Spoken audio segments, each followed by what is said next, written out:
Just imagine someone thinking of a random word from a book and you're able to know exactly what word they're thinking of. It sounds impossible, I know, but I'll show you how it's done. Let's have some fun with this one. Here I have a stack of 5 books, and of course, as always, a deck of playing cards. Now in a second, I'm gonna have you select one of these 5 books completely at random.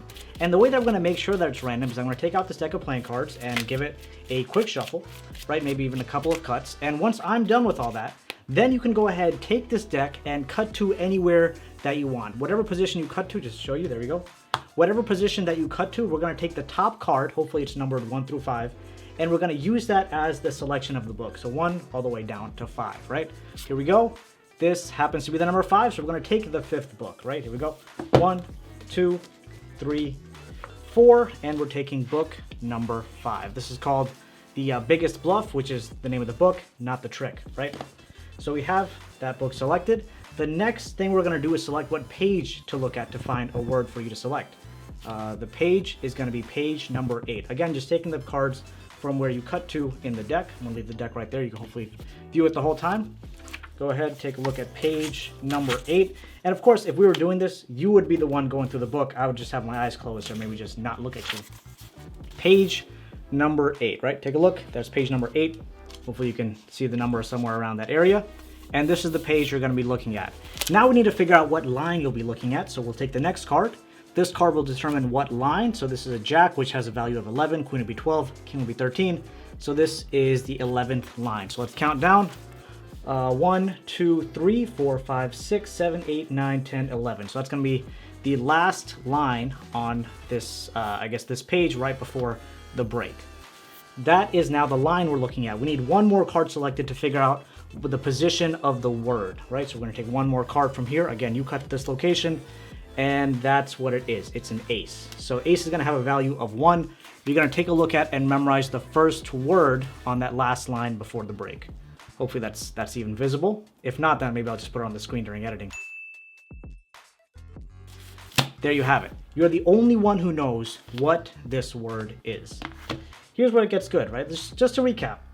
The books were chosen completely at random. Of course, the deck was shuffled. You cut to wherever you wanted to. And from that point on, all the cards were completely random. You went to the page, you selected the line, you looked at the word. You're the only one who knows. But before all this happened, I knew exactly how it was going to play out. Because here I had a piece of paper, which hopefully was in view the entire time.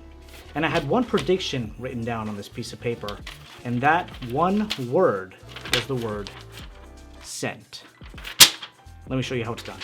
What up, crew? It is Magic Monday, and this is your place to learn magic, master your performance, and captivate audiences. The effect I'm sharing with you today is known as Book Stuff by Temple Patton. You may have theories on how it's done, but trust me, it's so much easier than you think. So before we dive right into the tutorial, make sure you smash that like button, hit subscribe, and get ready to fool everyone you know.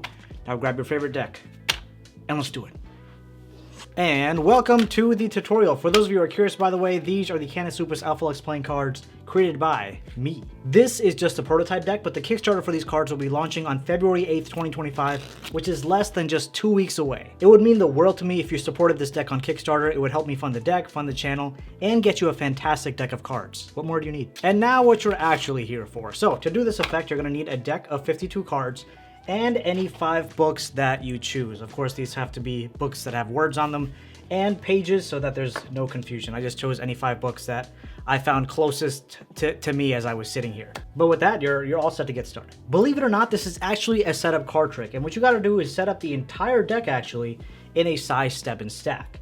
Now, if you don't know what a size Stebbins stack is, it's a type of cyclical stack where you rotate through all the suits, so clubs, hearts, spades, and diamonds, as well as increase the value of the next card by 3. So for example, 6 goes to 9, goes to queen, goes back around to 2, goes to 5, goes to 8, and so on and so forth. Now I'm gonna put the whole size Stebbins stack in the description. You can go ahead and check it out, set it up that way. And I even have a video on the size Stebbins stack. I'll put that link on the screen. You can check it out. But the main thing you gotta do is set up your 52 cards in a size Stebbins stack order. Once you've done that, for performance sake, I recommend you learn either a thorough false cut or a false shuffle. One of my favorite false shuffles is the full deck false shuffle. I have a full tutorial on it. I'll put the link to it on the screen, but it looks something like this. You toss over a pack of cards, you count 4 cards on top of that, in jog, throw over another chunk of cards, out jog this a bit more than that, pick up all of them, holding breaks, that last stack comes off top, then this stack comes off, and you count 1, 2, 3, 4 again, throw this on top, and that maintains the entire deck order. Now that's just a sneak peek of how it works, but again, watch the video that I link up above to actually learn this full deck vault shuffle, because it is insane how much it's going to help you with all your card tricks. Now, because this deck is in a stack and we have 5 books, there are only 5 sequences that can occur. The first one starts with ace, and it's going to be ace, 4, 7, and 10.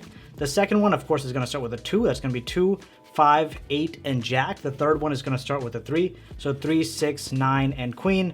The next one's going to be 4, 4, 7, 10, and king. And of course, the last one is going to be what we saw, 5, 8, jack, and ace. Those are the only sequences that can occur.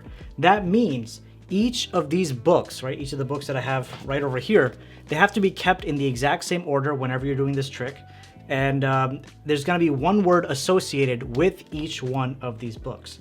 So for example, before I guess the spectator even picks anything, I know what word is associated with which book. So again, the example that I can give is, for example, the deck is shuffled up, right, quote unquote shuffled up. And of course, cutting the deck does not change the sequence of cards. It just changes, I guess, the order in which the sequence occurs. So for example, again, if we choose the 5th book, I already have memorized that the 5th book on the 8th page on the 11th line on the first word is going to be the word sent. So whenever someone picks the number 5 and we go to this book, the only thing that we have to do is some level of showmanship when this whole thing occurs. So let's walk through a performance. Let's say you give the deck a false shuffle, and then the spectator cuts the deck anywhere they'd like. They landed on the number 3. Now you should know in your mind what word is associated with the number 3, because that's going to be book number 3. In my mind, I already know the word is going to be you, Y-O-U. So of course the spectator doesn't know that I know what the word is. So they open up the card and I say, okay, you picked book number 3. So I'm going to give them, of course, we want to make this seem as random as possible. You say, so here I have a stack of books. You picked 3, you cut to wherever you wanted. You picked book number 3. So now we're going to take out this book, right? This is just called Choose to Win. This is the book that you're going to take out. Now next, we flip over the next card. Again, because this is a sequence, the next card is going to be a 6. You tell them to go to page 6 on that book.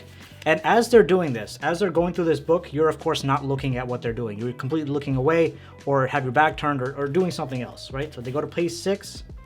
Page 6. Of course, we're going to be using the book numbers, the page numbers on the book, so we can see exactly what that is. They get to page 6. They're the only ones who see this page. Then they take the next card.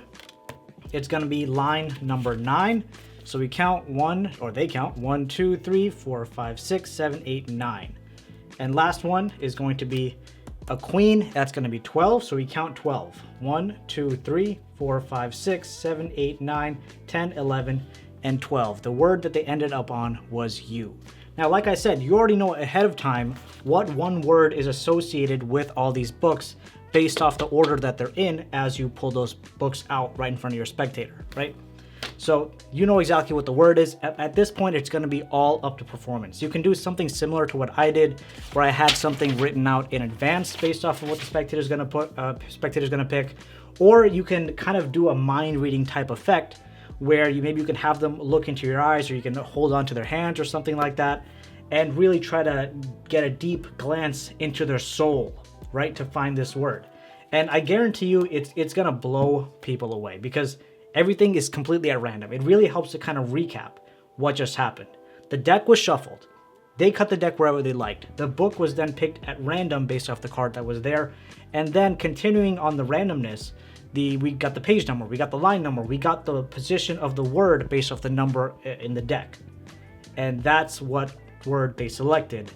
And then just kind of having that back and forth a little bit, have it some time to build it up, and then let them know what the word was. In this case, you. For more tricks with the Stebbins Stack, check out this video right over here. And of course, always keep the Can of Soup deck in the back of your mind. I do. As always, a huge shout out to all my Patreon producers, and thank you, love you, see you soon.